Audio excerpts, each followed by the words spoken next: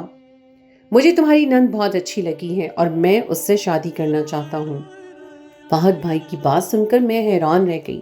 میں نے آج تک رفاقت سے اس بارے میں بات کرنے کا نہیں سوچا تھا۔ فہد بھائی ٹھیک ہی کہہ رہے تھے، ایک بھائی اپنی بہن کی شادی کا ارمان ضرور دل میں رکھتا ہوگا۔ ساتھ ہی مجھے اس بات کی خوشی بھی تھی کہ میرا بھائی ایک بیوہ عورت کو اپنانے کی خواہش رکھتا ہے۔ میں نے بھائی سے کہا کہ ٹھیک ہے، میں بات کر کے دیکھوں گی۔ شام کے وقت جب رفاقت گھر لوٹے تو میں نے انہیں فہد بھائی کے آنے کے بارے میں بتایا۔ وہ سن کر بہت خوش ہوئے اور کہنے لگے تمہیں اپنے بھائی کو کھانے پر ضرور روکنا چاہیے تھا۔ رفاقت کا موڈ اچھا معلوم ہو رہا تھا، اس لیے میں نے باتوں باتوں میں باجی کا ذکر نکالا اور ان سے کہا کہ باجی کب تک تنہائی کی زندگی گزاریں گی، مجھے انہیں اس طرح دیکھ کر اچھا نہیں لگتا۔ ابا جی کی خدمت صرف باجی کی ذمہ داری تو نہیں ہے، آپ بھی ابا جی کی خدمت کر سکتے ہیں۔ اگر ہم باجی کی شادی فہد بھائی سے کروا دیں تو باجی کی زندگی بھی سنور جائے گی اور ہمارا رشتہ بھی مضبوط ہو جائے گا۔ فہد بھائی اپنی خوشی سے باجی کو اپنانے کے لیے تیار ہیں۔ میری بات سن کر رفاقت ہتھے سے اکھڑ گئے اور کہنے لگے ابھی تمہیں آئے 4 دن نہیں ہوئے اور تمہیں شاکرہ کا وجود کھٹکنے لگ گیا ہے۔ تمہارا بھائی یہاں میری بہن پر اپنی گندی نظر ڈالنے کے لیے آیا تھا۔ تمہارے بھائی کو ذرا شرم نہیں آئی کہ ہمارے گھر آ کر ہماری ہی عزت پر نظر ڈال گیا۔ رفاقت کی بات سن کر میرے قدموں تلے سے تو زمین نکل گئی۔ میں تو شاکرہ باجی کی بھلائی کے لیے یہ بات کر رہی تھی، لیکن رفاقت نے میری بات کا کوئی اور ہی مطلب نکال لیا تھا۔ میں نے رفاقت کو سمجھانا چاہا کہ میرا بھائی ایک شریف اور باکردار انسان ہے، لیکن وہ تو کچھ سننے کے لیے تیار ہی نہیں تھے۔ وہ غصے میں گھر سے باہر نکل گئے تھے اور میرے ہاتھ پاؤں کانپنے لگے تھے۔ میں نے پہلی بار رفاقت کو اس قدر غصے میں دیکھا تھا۔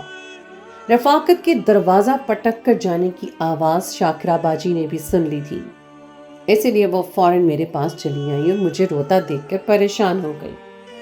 رفاقت کے رویے پر میں اس قدر پریشان ہو گئی تھی کہ میں نے شاکرہ باجی کو یہ بتانا مناسب نہ سمجھا کہ میں ان کی شادی کے بارے میں بات کر رہی تھی، ورنہ شاید انہیں بھی یہی لگتا کہ میں انہیں اس گھر میں بھگانا چاہتی ہوں۔ ایک وہی تو تھی جن سے میں اپنے دل کی بات کہہ دیا کرتی تھی۔ شاکرہ باجی کے پوچھنے پر میں نے بس اتنا ہی کہا کہ میاں بیوی کے درمیان چھوٹے موٹے جھگڑے ہو ہی جایا کرتے ہیں۔ رفاقت بھی میری ایسی ہی کسی چھوٹی سی بات پر ناراض ہو گئے ہیں، لیکن وہ جلد مان جائیں گے۔ میری بات سن کر شاکرہ باجی کہنے لگیں یہ بات تو تم ٹھیک ہی کہہ رہی ہو، میاں بیوی کے درمیان جھگڑے ہو ہی جاتے ہیں۔ مجھے یقین ہے کہ رفاقت ایک نہ ایک دن مان ہی جائے گا۔ ان کی آواز میں اس قدر دکھ تھا کہ مجھے افسوس ہوا کہ میں نے ان کے سامنے میاں بیوی والی بات کیوں کہہ دی۔ ان کے شوہر حیات نہیں تھے اور میری اس بات نے شاید انہیں اس کمی کا احساس دلا دیا تھا۔ میں اپنے آپ میں ہی شرمندہ ہو گئی۔ رات گئے رفاقت لوٹے تو میں نے ان سے معافی مانگ لی۔ وہ مجھے دھیمے لہجے میں کہنے لگے کہ آئندہ شاکرہ کے حوالے سے کوئی بات نہ کرنا، تم سے پہلے ہمیں اس کا خیال ہے اور ہم خود اس کی زندگی کے فیصلے کر سکتے ہیں۔ رفاقت کی بات سن کر میں خاموش ہو گئی تھی، اور ٹھیک ہی کہہ رہے تھے وہ۔ مجھ سے زیادہ تو وہ شاکرہ باجی کے سگے تھے۔ شاکرہ باجی ان سے 1 سال ہی بڑی تھی، اس لیے وہ انہیں باجی نہیں کہتے تھے، لیکن یہ بات میری سمجھ میں نہیں آئی تھی کہ بہن بھائی تو دوست ہوتے ہیں، مگر میں نے انہیں کبھی شاکرہ باجی سے بات کرتے نہیں دیکھا تھا، نہ ہی کبھی باجی کے مستقبل کے حوالے سے فکر مند پایا تھا۔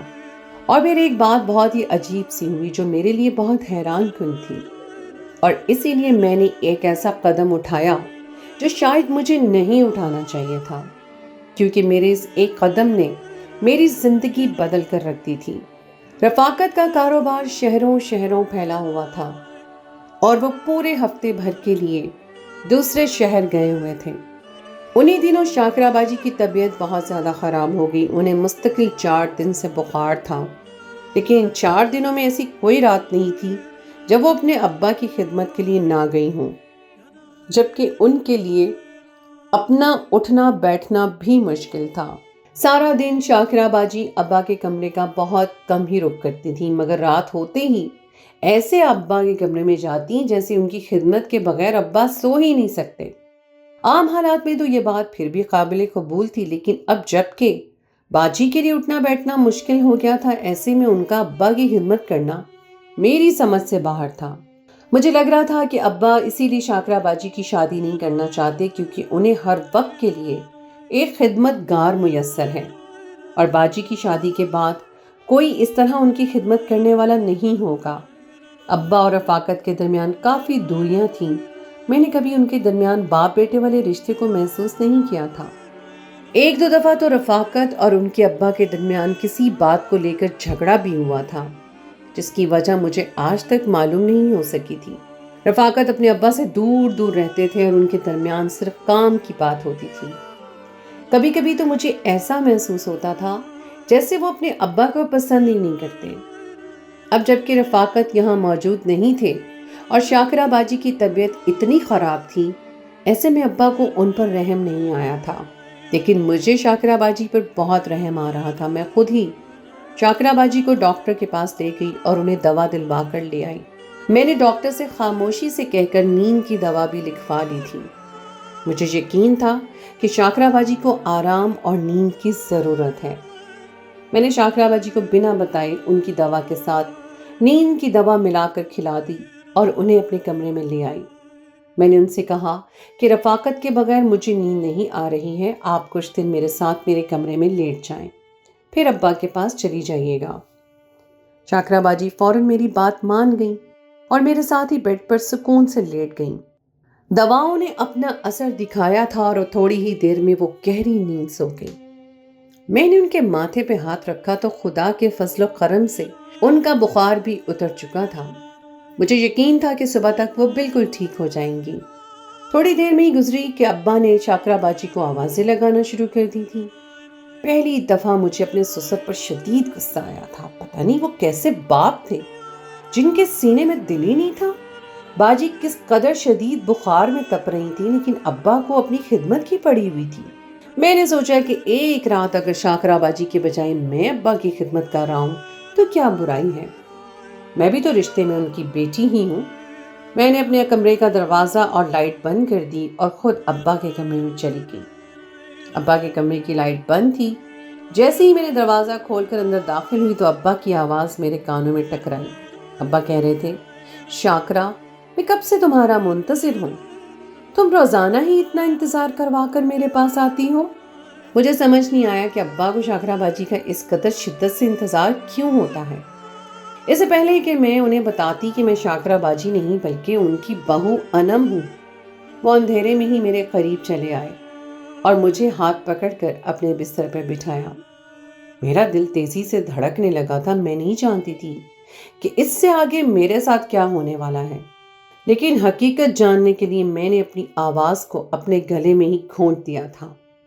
کچھ تو ایسا تھا جس سے میں لا علم تھی اور آج میں یہ بات جاننا چاہتی تھی۔ میرے سسر نے میرا ہاتھ پکڑا اور کہنے لگے، خدا کا شکر ہے تمہارا بخار اتر گیا ہے، ورنہ میں تو تمہیں لے کر بہت زیادہ ہی پریشان ہو گیا تھا۔ خاص کر جب انم تمہیں ہاسپٹل لے کر گئی تو مجھے یہی خوف تھا کہ کہیں اسے علم نہ ہو جائے کہ تم حاملہ ہو۔ اگر غلطی سے بھی یہ بات اسے یا رفاقت کو پتہ چل گئی تو بہت مشکل ہو جائے گی۔ رفاقت تو پہلے ہی مجھ سے بہت خفا ہے، اور اگر اسے پتہ چلا کہ تم ماں بننے والی ہو تو شاید وہ ہمیں اس گھر سے نکال ہی دے۔ اپنے سسر کی بات سن کر میرے رونگٹے کھڑے ہو گئے اور اس سے زیادہ میں خاموش نہ رہ سکی۔ میں نے فوراً کھڑے ہو کر کہا کہ ابا یہ آپ کیا کہہ رہے ہیں؟ میری آواز سنتے ہی میرے سسر چونک اٹھے اور انہوں نے فوراً کمرے کی لائٹ کھولی تو میری شکل دیکھ کر ان کے ہوش اڑ گئے۔ وہ غصے کے عالم میں کہنے لگے کہ رات کے اس پہر تم میرے کمرے میں کیا کر رہی ہو؟ میں نے شاکرا کو بلایا تھا، شاکرا کہاں ہے؟ ابا کی باتوں پر میں ابھی تک صدمے میں تھی۔ میں سوچ بھی نہیں سکتی تھی کہ شاکرا باجی بیوہ ہونے کے باوجود بھی حاملہ ہو سکتی ہے، اور وہ بھی ابا کے بچے کی۔ میری نظروں میں ابا کے لیے نفرت تھی۔ میں نے زہر آلود لہجے میں ابا سے پوچھا کہ یہ سب کیا ہے؟ آپ کیسے باپ ہیں؟ آپ کو ذرا بھی شرم نہیں آئی؟ میری بات سن کر ابا کی نظریں شرم سے چھپ گئیں اور وہ کہنے لگے، بہو ایسا کچھ نہیں ہے جیسا تم سمجھ رہی ہو، ایک دفعہ میری بات سن لو،